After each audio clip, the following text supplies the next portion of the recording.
지난주에 부흥회를 잘 마쳤습니다.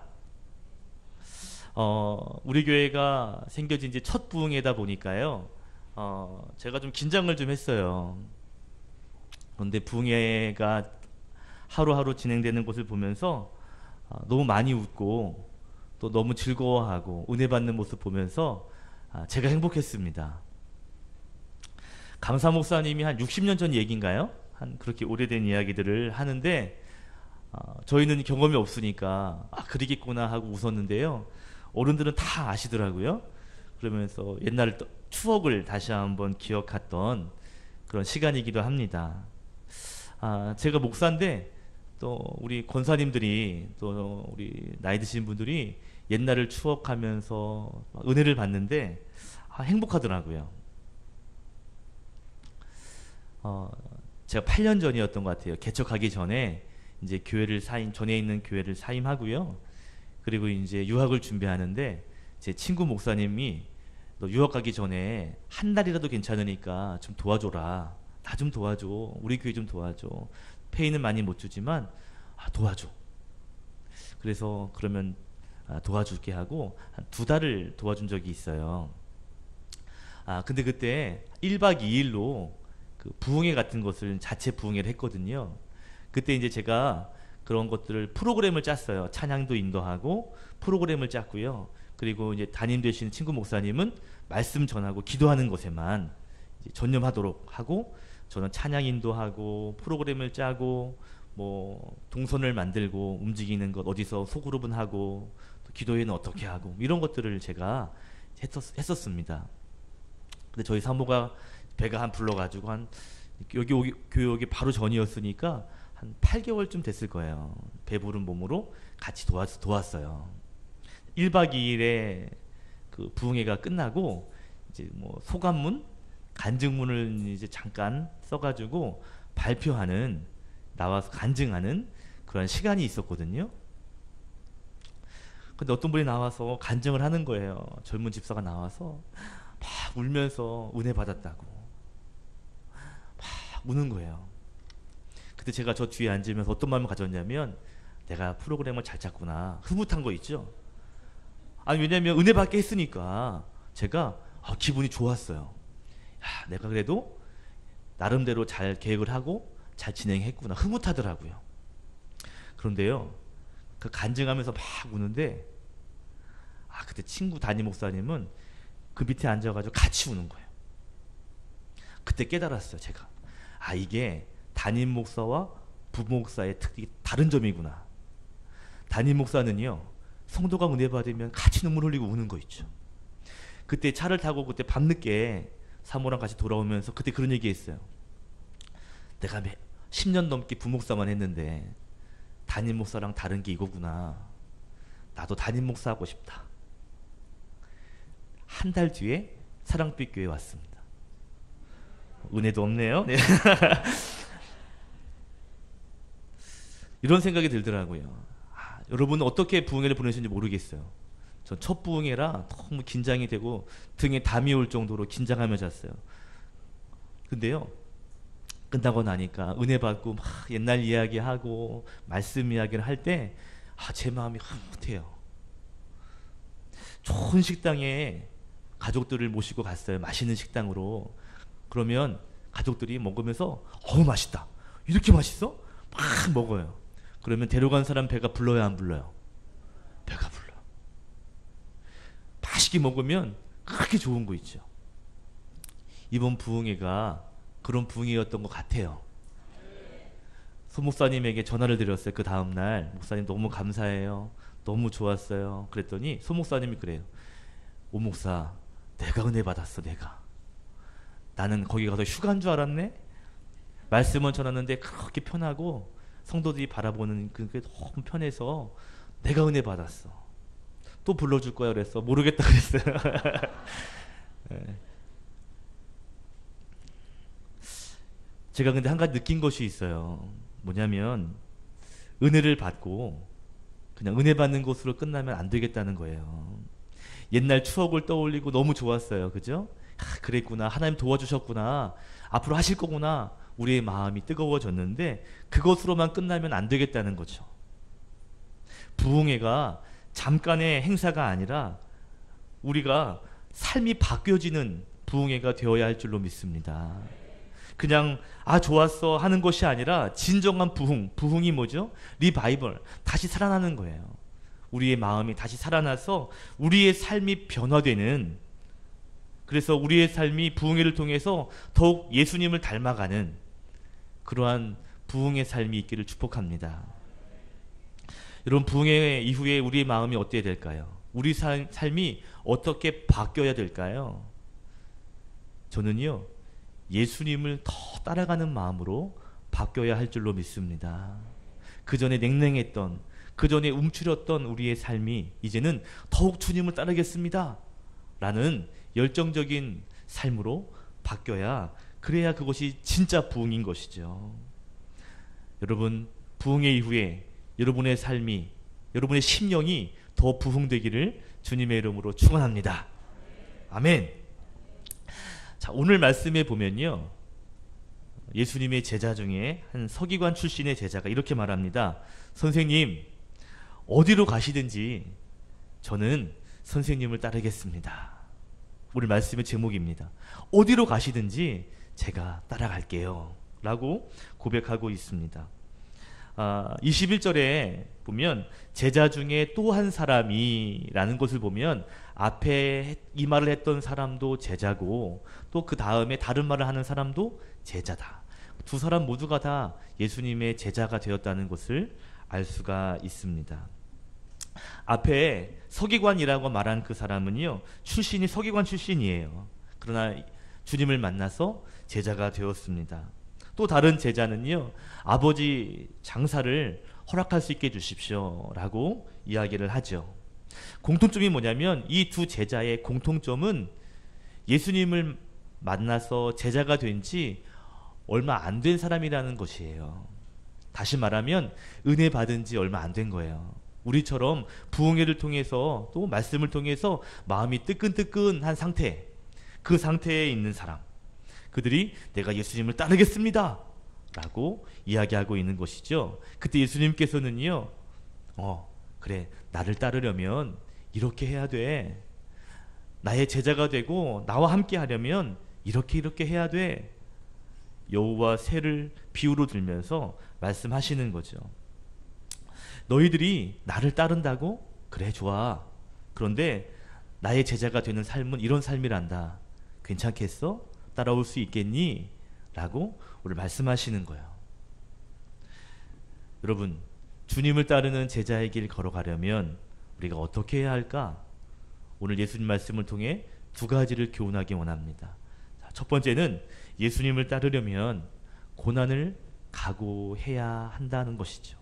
한번 따라합시다. 고난을 각오해야 합니다.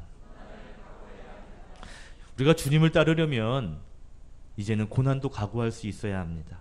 19절 20절 말씀을 같이 읽어볼까요? 시작. 한 서기관이 나와 예수께 아뢰되 선생님이여 어디로 가시든지 저는 따르리이다. 예수께서 이르시되 여우도 굴이 있고 인자는 머리 둘 곳이 없다 하시더라. 아멘. 자, 서기관이라는 사람은 율법을 연구하는 사람이에요. 다시 말하면 율법의 아주 전문가입니다. 어렸을 때부터 율법을 가르치는 가정에서 태어나서 율법을 배워왔고 그리고 율법을 연구하는 사람이 바로 서기관입니다. 그렇기 때문에 유대 사람들 중에서도 굉장히 서기관 그러면 지도층에 있는 인사입니다. 그런데 성경에 보면 이 서기관들이 예수님을 좀 비판해요. 그리고 예수님의 사역을 좀 부정합니다. 왜 그럴까? 그런 이유가 있어요. 왜냐하면 어렸을 때부터 율법을 배워왔고 율법이 머리에 꽉 차 있거든요. 근데 예수님의 모습을 보면 율법에 어긋나 보이는 일들이 많이 있었어요. 그러니까 예수님이 곱지 않았습니다. 질문 하나 해볼게요. 지금 이 당시에 서기관과 또 다른 제자가 질문하는 그 당시에 예수님을 따르는 사람들이 많았을까요? 아니면 적었을까요? 많았을까요? 적었을까요? 18절에 자기를 애워쌌다라는 것을 보면 사람들이 많았다는 걸 알 수 있고요. 8장 1절에 보시면 수많은 무리가 따르니라 라고 하고 있는 걸 보면 많은 사람이 지금 예수님을 따르고 있습니다. 그런데 왜 따랐을까요? 왜 이렇게 많은 사람들이 예수님을 따라왔을까요? 네, 기적을 행하니까요. 병자가 병이 낫고 죽은 사람도 살리는 역사가 있으니까 많은 사람들이 그 기적을 경험하기 위해서 예수님을 따라왔습니다. 또 말씀도 너무 귀했기 때문에 따라왔죠. 자, 그런데 그렇게 많이 모인 사람들 중에 2절에 보니까 나병 환자도 만나 주셨어요. 여러분, 나병 환자는, 나병이 뭐죠? 문둥병. 문둥병은 성경에 보면 이 부정한 병이라고 규정한 병입니다. 레위기에 보면 문둥병에 들면 부정한 자예요. 그래서 문둥병자가 앉았다 일어난 그 자리도 부정한 자리고요. 문둥병자가 만진 것도 부정합니다. 당연히 사람과 만나도 그 사람은 부정해지죠. 여러분, 율법이 나병 환자는 부정하다라고 정했단 말이에요. 그런데 예수님은 그 부정한 사람을 만나 주십니다.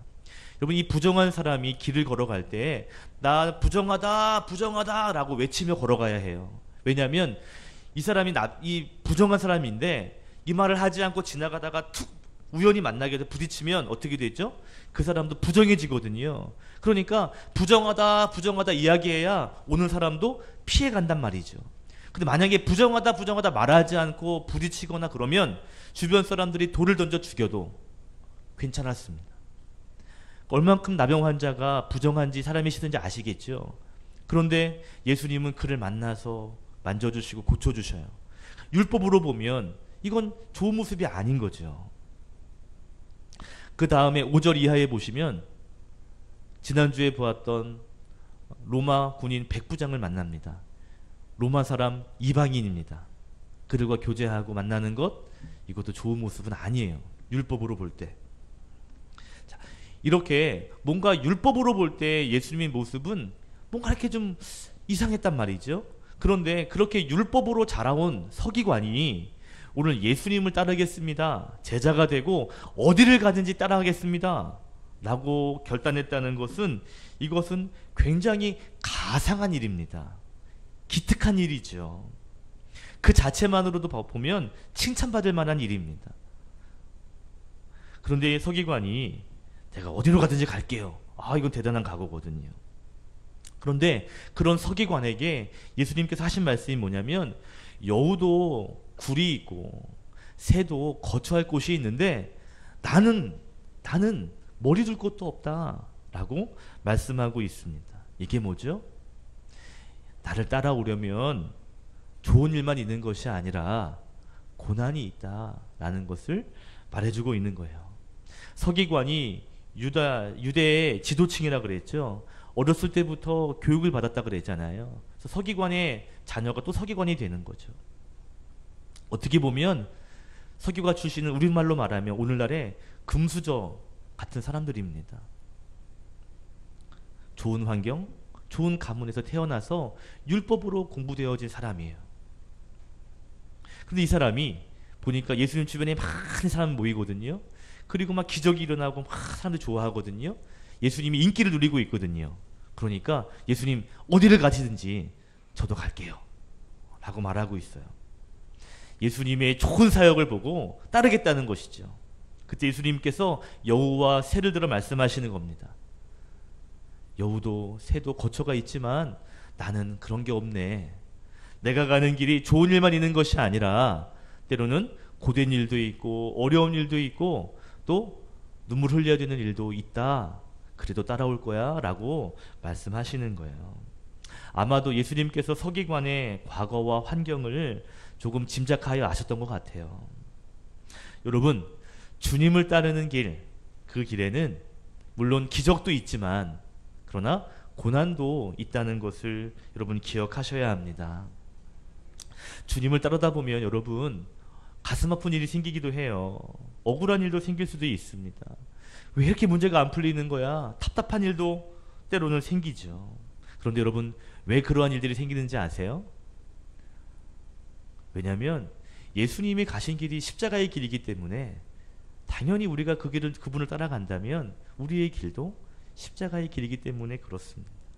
우리를 사랑하지 않아서 고난이 있는 것이 아니라 주님이 걸어가시는 그 길 자체가 십자가의 길이기 때문에 고난은 당연히 있는 거죠. 그런데 여러분 아시는 것처럼 십자가 사건이 고난으로 끝나지 않습니다. 부활과 승리로 끝나거든요. 여러분 우리가 고난의 길을 걸어가면 고난의 길로만 끝나는 것이 아니라 기적과 영광이 함께 있는 길이 될 줄로 믿습니다. 많은 사람들이 예수님을 따르는 길에는 좀 복만 있었으면 좋겠다, 주님을 따르면 좋은 일만 있으면 좋겠다 라고 생각하며 또 기대하며 그 길을 가려고 합니다. 물론 그런 부분들도 있지만 그러나 고난이 꼭 있다는 것도 기억하셔야 합니다. 제가 서울에서 그 전도사 사역을 할 때예요. 그러니까 제 나이가 한 20대 후반 정도? 28, 29. 그러니까 나이가 꽉 찬 나이였죠. 큰 대형 교회였는데요. 사역을 하면 제가 찬양인도도 했거든요. 그리고 또 중고등부 수련 같은 거 하면 제가 담당하고 그렇게 했어요. 한 권사님이 저를 찾아오셨어요. 이렇게 얘기하는 거예요. 전도사님, 전도사님이 찬양인도하고 전도사님이 아이들하고 막 사역하고 이런 모습이 너무 좋아. 나 반했어. 나 반했어. 전도사님 막 손을 막 잡고 반했어 막 이러는 거 있죠. 제가 그런 사람이었어요. 근데 그분이 그래요. 전도사님 나이가 다 찼잖아. 결혼해야지. 애인이 있어 없어? 애인 없다고. 그래? 알았어 걱정하지 마. 내 딸이 있는데 내 딸 친구가 많아. 전도사님 걱정하지 마. 내 딸은 안 되지만 내 딸 친구를 소개해 줄 테니까 걱정하지 마. 그리고 내 딸이 사역하는 부서에 또 많이 있대. 걱정하지 마. 내가 전도사님 결혼식 올 테니까 걱정하지 마요. 이러던 거 있죠. 제가 그랬어요. 권사님 저한테 반했다며. 좋다며. 아유 그렇죠. 근데 왜 딸은 안 줘요? 그랬더니 그분이 그래요. 아유 사모 되는 거 고생하잖아. 내 딸은 안 되고 딸 친구 중에 알아봐 줄게. 그 말을 듣는데 기분이 좋은 듯 하면서 기분이 나쁘고요. 그러더라고요. 예수님을 진정으로 따른다는 길, 십자가의 길은요, 때로는 고난도 각오해야 하는 길입니다. 물론 주님을 따르면서 고생하세요 라는 게 아니에요. 주님을 위해서 세상의 고생도 각오할 수 있는 그 각오가 있어야 된다라는 것이죠. 마태복음 16장 24절에 예수님께서 이렇게 말씀하셨거든요. 같이 한번 화면을 읽으면서 고백하겠습니다. 시작. 예수께서 제자들에게 이르시되 누구든지 나를 따라오려거든 자기를 부인하고 자기 십자가를 지고 나를 따를 것이니라. 아멘. 나를 따라오려거든 뭐를 지라고요? 자기의 십자가를 지고 따라야 한다. 고난이 있다는 거죠. 그러나 그 고난은 고난으로만 끝나지 않습니다. 십자가 뒤에는 항상 영광이 있어요. 여러분 십자가 없는 예수님의 따름이 있을 수 없습니다. 그냥 베드로처럼 먼 길에서 멀찍이 떨어져 가지고 이렇게 거리를 재면서 갈 수는 있겠지만 그건 진정한 주님을 따르는 길이 아니죠. 제자의 길이 아니에요. 그건 펜이에요. 펜. 군중들은 그렇죠. 그러나 진정한 제자는 주님과 함께하는 것입니다. 여러분 우리가 부흥회 때 또 삶에서 은혜 받은 것이 있다면 이제는 고난도 각오하고 주님과 함께하겠다 결단하는 믿음의 제자가 되시기를 주님의 이름으로 축복합니다. 아멘. 두 번째, 여러분 우리가 주님을 따르려면 제자가 되려면 두 번째는요 영적인 것을 우선해야 한다라는 거죠. 따라합시다. 영적인 것을 우선해야 합니다. 오늘 말씀 21절 22절 말씀 같이 읽어볼까요? 시작. 제자 중에 또 한 사람이 이르되 내 아버지를 장사하게 하옵소서. 이르시되 죽은 자들이 그들의 죽은 자들을 장사하게 하고 너는 나를 따르라 하시니라. 아멘. 다른 제자가 다시 묻습니다. 예수님, 내 아버지를 장사하고 올 수 있도록 해주십시오. 아마도 예수님을 따르려고 하는데 아마 죽음을 앞두고 있는 아버지의 임종이 가까이 왔다는 소식을 들은 것 같아요. 상황이 그렇습니다. 그래서 예수님을 본격적으로 따르기 전에 먼저 해야 할 일 다 마치고 아버지의 임종을 보고 또 아버지를 장사한 후에 그리고 좀 부담 없는 마음으로 예수님 따르게 해주십시오 라고 했던 것 같아요. 여러분, 이 제안, 장사를 다 마치고 올 수 있게 해주십시오 라는 제안은 굉장히 타당한 제안이죠. 당시의 율법의 5계명도 10계명 중에 5계명도 부모에게 공경하라 라는 거거든요. 또 당시의 유대 관습에는 어땠냐면 부모님이 임종할 때 그 자식은요, 뭐 성전에서 봉사한다거나 뭐 할례를 받는다거나 뭐 기도를 한다거나 뭐 6월절에 양을 잡아야 된다거나 이렇게 어떤 중요한 일을 해야 됨에도 불구하고 아버지의 어머니의 임종 때에는 그것들을 면제해 주었다 그래요. 그만큼 부모님을 이렇게 돕는 것, 또 임종을 잘 해서 잘 맞춰서 장사를 잘 해드리는 것, 이것도 유대인의 관습 중에 하나였습니다. 그런 관습에서 볼 때 당연히 예수님께서 뭐라고 말씀하셔야 되겠어요? 그러냐? 잘 갔다 와라, 잘 모시고 와라 해야 되는 게 맞거든요. 근데 주님 뭐라고 말씀하셔요?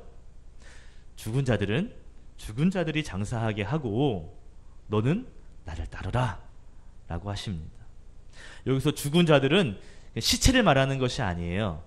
영적으로 살아있지 못한 사람들을 말하는 것입니다. 무슨 말이냐면 믿음으로 살지 못하는 사람, 여기서 죽은 자들은 하나님 나라에 관심이 없는 사람, 그런 사람들을 말하는 거죠.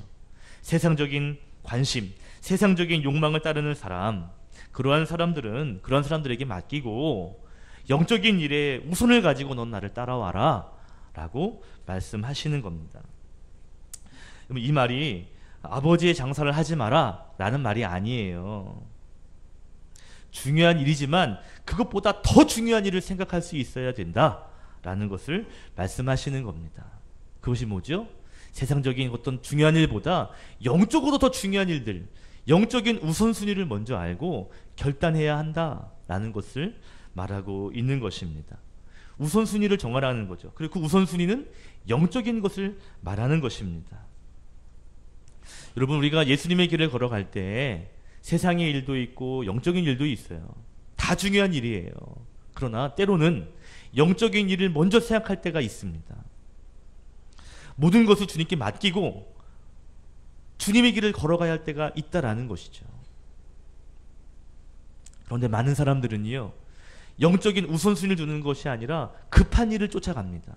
뭔가 급한 일이면 영적인 일을 생각하지도 못하고 급한 것에 막 쫓아갈 때가 있거든요. 급한 일보다 더 중요한 것은요, 영적인 일이고 가치 있는 일입니다. 주님을 따르는 일에는요, 영적인 것을 늘 생각하며 그것을 결단하며 가야 하는 것이죠. 영적인 것을 집중하며 살아가는 거예요. 저는 이번 부흥회 때 은혜 받은 말씀이 있어요. 그것이 뭐냐면 하나님께 이쁜 짓 하면 하나님이 주신다는 거예요. 달라고 하지 않아도 하나님께 이쁜 짓 하면 하나님이 다 주신다는 거예요. 제가 그렇더라니까요. 제 마음도 그렇더라니까요. 자녀들이 이쁜 짓 하면요, 그렇게 용돈 주고 싶어가지고 뭐라도 직권해 주려고 하는 거 있죠. 우리가 주님의 길을 걸어갈 때도 마찬가지인 것 같아요. 그러니까 세상의 일들을 포기해라, 세상의 일은 하지 마라, 이런 뜻이 아니에요. 이것도 중요하고 이것도 중요하지만 그래도 가장 먼저는 이 영적인 것, 정말 하나님이 기뻐하시는 그 일이 가장 먼저가 될 수 있도록 그때그때마다 결단하고 주님을 따라야 한다라는 것입니다. 여러분, 오늘날의 교회에 많은 성도들이 그렇게 해요.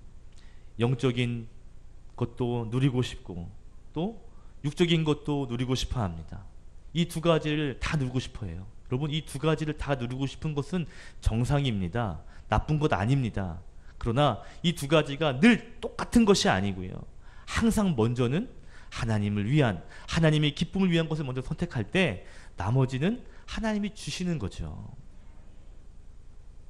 요한 3서 1장 2절에 사랑하는 자여, 내 뭐가 잘됨 같이, 영혼이 잘됨 같이 내 범사가 잘되고 강건하기를 간구하노라. 요한이 기도를 하는데 제일 먼저 뭐가 잘되기를 기도해요? 영혼이 잘되기를 기도해요. 그런 다음에 범사가 잘되고 너의 육신이 강건하기를 내가 간구한다. 가장 우선적인 것이 뭐냐면 영적인 것입니다. 영적인 것이 잘 되면 나머지 것들도 잘 되는 거죠. 여러분, 주님의 길을 걸어갈 때 영적인 것을 가장 먼저 우선적으로 생각하며 갈 수 있는 마음이 있어야 합니다. 여러분, 성경에 보면 영적인 것을 가장 우선으로 잡았던 사람이 있는데 그 중에 한 사람이 누구냐면 다니엘이에요. 여러분, 다니엘이 바벨론 포로로 끌려갑니다. 어린 나이에요. 근데 이 바벨론 왕이 이 포로 중에서도 좀 똘똘한 놈들은 인재로 좀 키워야 되겠다 해가지고 따로 교육을 시켰거든요. 그때 다니엘이 꼽혔습니다. 근데 인재로 키워야 되니까 잘 먹이고 키워야 될 거 아니에요. 그래서 좋은 고기를 같은 것들을 이렇게 먹였단 말이죠. 그래서 다니엘이 그것을 거절합니다. 왜 거절하죠? 당시에 이 고기는, 좋은 것들은 이제 그들의 우상에게 먼저 제물로 드린 그것을 가져다가 왕도 먹고 또 신하들도 먹었거든요. 그러니까 고기들은 다 뭐예요? 많은 것들이 우상에게 바친 것일 수도 있는 거예요. 아닐 수도 있겠지만, 그러나 대부분이 그랬습니다. 이때 다니엘이 뭐 했냐면, 내가 그 먹을 수 없습니다. 여러분, 다니엘서 1장 8절인데요. 8절 같이 한번 읽겠습니다. 시작. 다니엘은 뜻을 정하여 왕의 음식과 그가 마시는 포도주로 자기를 더럽히지 아니하리라 하고 자기를 더럽히지 아니하도록 환관장에게 구하니. 참 여기 말씀 보시면 환관장에게 구할 때에도 내가 더러워질 수 없습니다. 제가 배가 좀 안 좋아가지고요. 이렇게 말하지 않고요.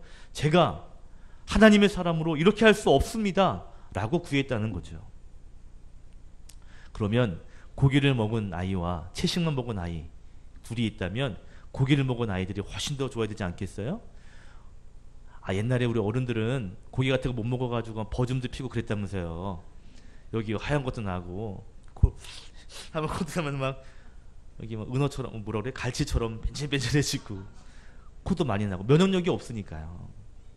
고기 먹으면 어때요? 힘이 나잖아요. 그 뒤에 15절 말씀 같이 읽겠습니다.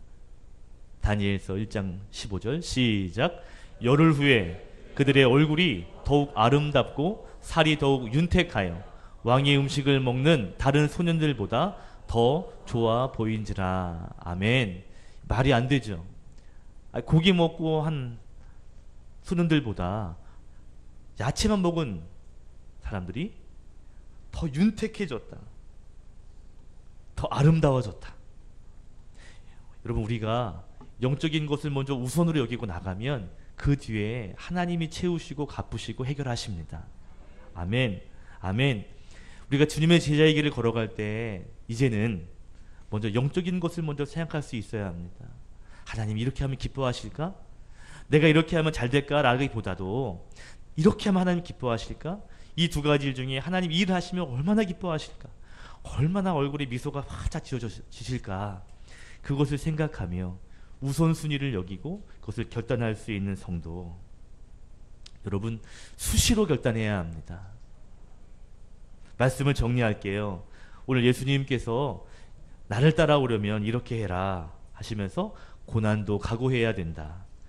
영적인 것을 우선으로 여기고 따라와야 한다라고 말씀하고 있습니다.